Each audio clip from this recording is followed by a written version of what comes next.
Hello students, welcome back to my SYY education channel. Students, मैं योगिता यादव और हमारा chapter चल रहा है 1 क्लास 10 साइंस का पहला चैप्टर। क्लास 10 के साइंस का पहला chapter chemical reactions and equations.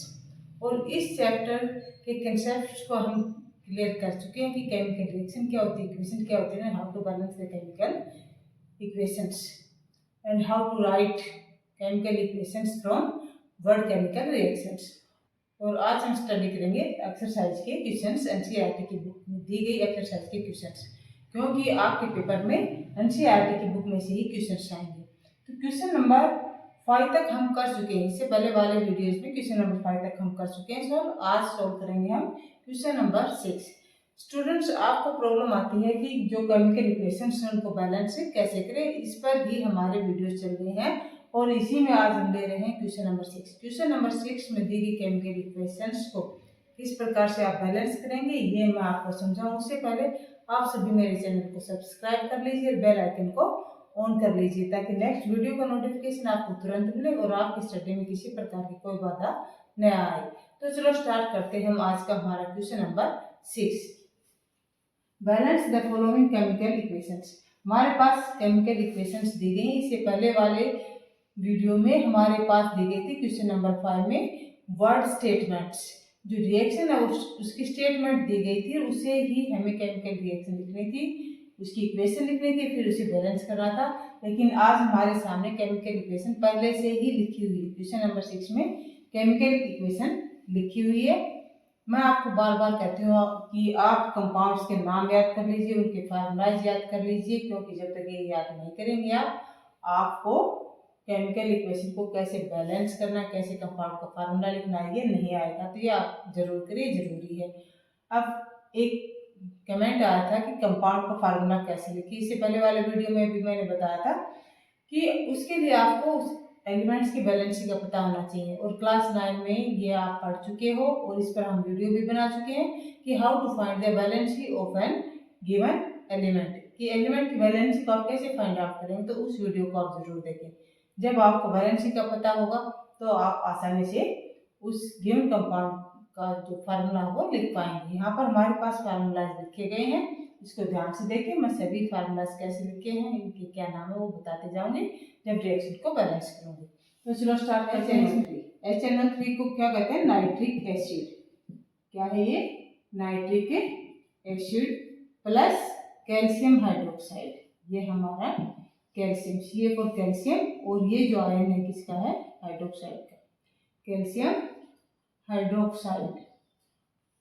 ये हमारे पास दो रिएक्टेंट में कंपाउंड, दोनों की रिएक्शन होती है, जो प्रोडक्ट आता है हमारे पास वो आता है कैल्शियम नाइट्रेट। ये फार्मूला हमारा कैल्शियम नाइट्रेट, पहले की वीडियोज में भी हम बता चुके हैं आपको, कैल्शियम नाइट्रेट। और दूसरा क्या बन रहा है? ये वाटर। इससे आप अच्छे से परिचित होंगे, ये तो आप क्लास 6 से पढ़ रहे हैं, बल्कि 5th क्लास से कि वाटर का फार्मूला क्या होता है? H2O। Nitric acid react with calcium hydroxide and form calcium nitrate and water. ये कंपाउंड्स हमारे पास बने हैं, हमें इस केमिकल रिएक्शन को बैलेंस करना है। तो बैलेंस करने के लिए मैंने क्या बताया था? सबसे पहले हमें ये फाइंड आउट करना है वो है कि कौन सा कंपाउंड सबसे बिगेस्ट है। तो इसमें सबसे बिगेस्ट कौन सा, किसके पास सबसे ज्यादा नंबर ऑफ एटम्स है वो देखना है। तो यहाँ पर देखिए, यहाँ पर तो नंबर ऑफ एटम्स जो है कितने हैं?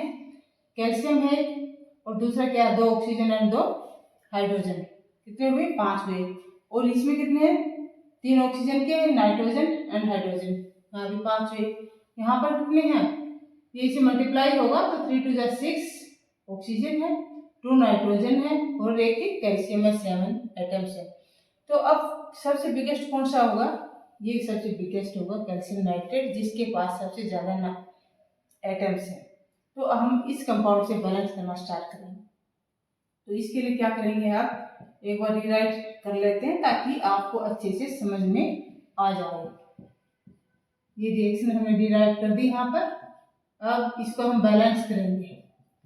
तो किस प्रकार से बैलेंस करेंगे? हमने इसको सिलेक्ट कर लिया, ये सबसे बिगेस्ट है। अब इसके एटम्स को बैलेंस करना स्टार्ट कर देते हैं। तो यहाँ देखिए कैल्शियम 1 है, इधर भी कैल्शियम 1 ही है, बैलेंस है। अब NO3 यहाँ पर हम जो ब्रैकेट में लिखा हुआ है इसका मतलब क्या हुआ, एक आयन है और इसको पूरे को ही एक साथ स्टडी करेंगे। यहाँ पर इस पूरे को एक साथ काउंट करेंगे, नाइट्रोजन को अलग से नहीं और ऑक्सीजन को अलग से नहीं। ये आयन है तो एक नाइट्रेट आयन है, तो कैल्शियम के साथ 2 नाइट्रेट आयन्स है। कितने आयन्स है? 2 नाइट्रेट आयन्स। और यहाँ पर रिएक्टेंट में हमारे पास HNO3 में एक नाइट्रेट आयन है। हमें कितने नाइट्रेट आयन चाहिए? 2 चाहिए। तो इसके लिए हम इसके आगे क्या लगाएंगे? 2 कोफिशिएंट लिखेंगे। 2 कोफिशिएंट जब लिख दिया इसका मतलब क्या हुआ कि अब हमारे पास 2 नाइट्रेट के आयन्स हो गए हैं, यानी कि ये कंपाउंड अब बैलेंस हो गया है। इसमें जो एलिमेंट्स थे, जो आयन्स थे, वो दोनों तरफ बैलेंस है। अब नेक्स्ट देखिए, यहाँ पर 2 कोफिशिएंट लिख दिया है हमने, तो यहाँ पर हाइड्रोजन कितने हो गए हैं? 2 हो गए हैं। और यहाँ भी कितने हाइड्रोजन है? 2 है। ऑक्सीजन कितने हो गए यहाँ पर?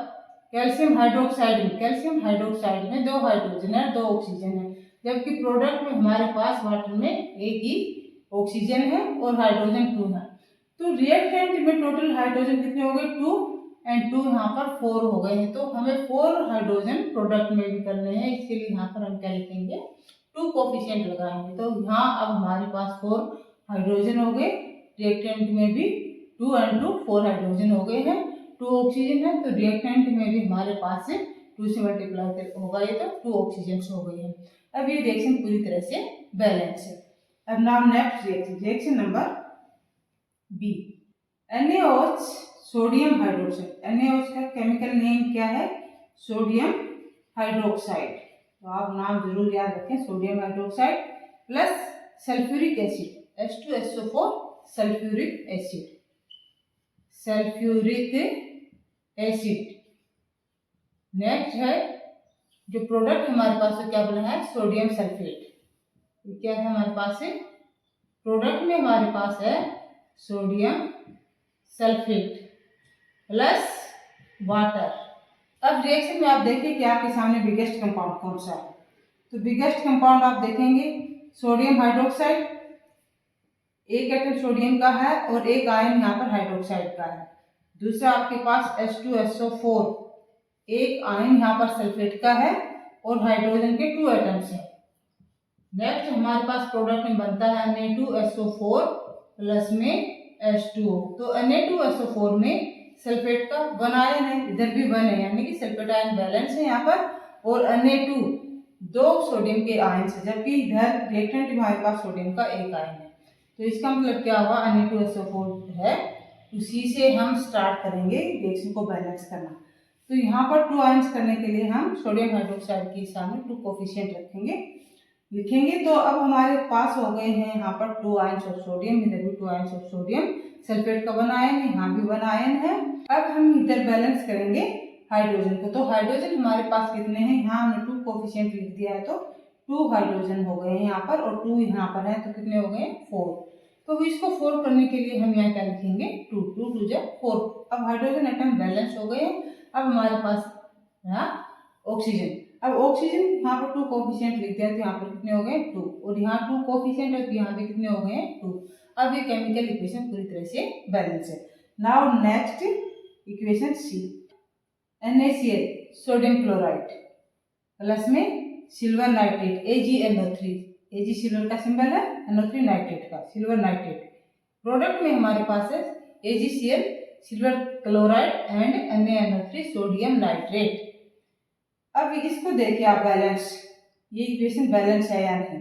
तो यहाँ पर हम देखेंगे सभी जो हमारे सामने जो कंपाउंड्स लिखे हैं उसमें सबसे बिगेस्ट क्या है?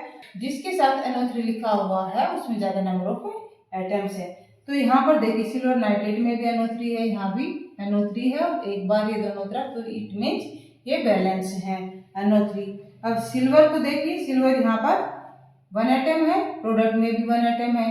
अब सोडियम देखिए, सोडियम भी 1 एटम है और यहाँ पर रिएक्टेंट में भी 1 ही है, और क्लोराइड रिएक्टेंट में 1 एटम है और प्रोडक्ट में भी 1 एटम है। ये रिएक्शन पूरी तरह से पहले से ही बैलेंस है, इसे हमें बैलेंस करने की कोई जरूरत नहीं है। कई स्टूडेंट्स कंफ्यूज हो जाते हैं एक बैलेंस इक्वेशन को अपने क्वेश्चन पेपर में देख कर कि क्वेश्चन में ये क्यों पूछी गई है, ये इक्वेशन अगर बैलेंस नहीं है तो ऊपर लिखा गया है कि बैलेंस द केमिकल इक्वेशन से। तो इस तरह से आपको कंफ्यूज नहीं होना है। ये आपकी जो क्षमता है, अंडरस्टैंडिंग की का जो लेवल है, उसी को जानने के लिए भी, थोड़ा कंफ्यूजन क्रिएट करने के लिए ही इस प्रकार की इक्वेशंस जो है वो आपके ट्यूशन पेपर में आ सकती हैं, आपकी ट्यूशन में एक्सरसाइज में आपसे पूछी जा सकती हैं। आपको पहले बैलेंस करने से पहले ये चेक करना है कि इक्वेशन बैलेंस है या नहीं है। तो ये ऑलरेडी बैलेंस है। अब है next D, BaCl2 barium chloride. ये मैं आपको पहले भी पढ़ा चुकी हूँ, वीडियो में पहले भी बता चुकी हूँ, इसलिए मैं इस इक्वेशन के सभी केमिकल्स के नाम नहीं लिखूंगी यहाँ पर, क्योंकि आपके लिए नए नहीं है, ये हम पहले वीडियोज में आपको लिखकर बता चुके हैं। Barium chloride reacts with sulphuric acid and form barium sulphate and hydrochloric acid. यहाँ पर बेरियम क्लोराइड की सल्फ्यूरिक एसिड के साथ रिएक्शन होती है और बेरियम सल्फेट और हाइड्रोक्लोरिक एसिड बनते हैं।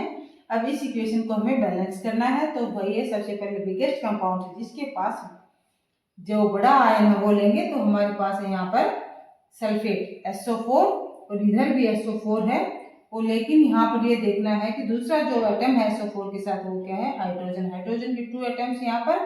तो अब प्रोडक्ट में हाइड्रोजन के कितने एटम्स ये देखेंगे, प्रोडक्ट में हाइड्रोजन का 1 ही एटम है, तो हम उसे 2 करने के लिए उसके आगे क्या लगा देंगे, 2। अब सल्फेट भी बैलेंस होगा, हाइड्रोजन भी बैलेंस हो गया है। अब दूसरा जो हमारे पास है इधर रिएक्टेंट में जो कंपाउंड है वो है बेरियम क्लोराइड। तो बेरियम का यहाँ पर 1 एटम है, प्रोडक्ट में भी 1 एटम है, और क्लोराइड के यहाँ पर 2 एटम्स है। यहाँ पर हमने कोफिशिएंट 2 लिख दिया है, तो क्लोराइड के भी 2 एटम्स हो गए हैं। ये रिएक्शन पूरी तरह से बैलेंस हो गई है। तो इस प्रकार से आप केमिकल इक्वेशंस को लिखकर बैलेंस करने की प्रैक्टिस कीजिए। बहुत जल्दी आप इन सभी इक्वेशंस को बैलेंस करना सीख जाएंगे। वीडियो को शेयर कीजिए, लाइक कीजिए और मेरे चैनल को सब्सक्राइब कीजिए। Thank you for watching the video.